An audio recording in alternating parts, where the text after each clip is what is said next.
ಇದು ನೀರನ್ನು ಕಟ್ಟನ ತಕ್ಕೊಂಡಿದ್ದೇವೆ. ಬೇಳೆ ಒಳಗಿನ ಫುಲ್ ಕಟ್ಟು ತೆಗೆದು 5 ಸೀಟಿಗೆ ಈ ಥರ ಬೇಳೆ ಕುದ್ದಿದೆ. ಇದಕ್ಕೆ ನಾನು ಈ ಥರ 1 ಗ್ಲಾಸ್ ಬೇಳೆ ತುಂಬಿದ್ದೆ, 1 ಗ್ಲಾಸ್ ಬೆಲ್ಲನ ಒಡೆದಿಟ್ಕೊಂಡಿದ್ದೆ, ಪುಡಿ ಮಾಡಿ ಹಾಕ್ತಾ ಇದ್ದೀನಿ. ತೃಪ್ತಿ ಆಗುತ್ತೆ.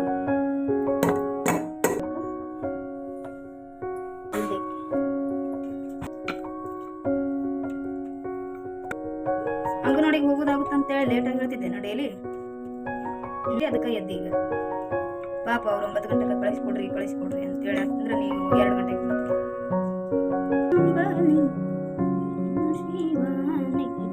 ತೀರು ಶಿವ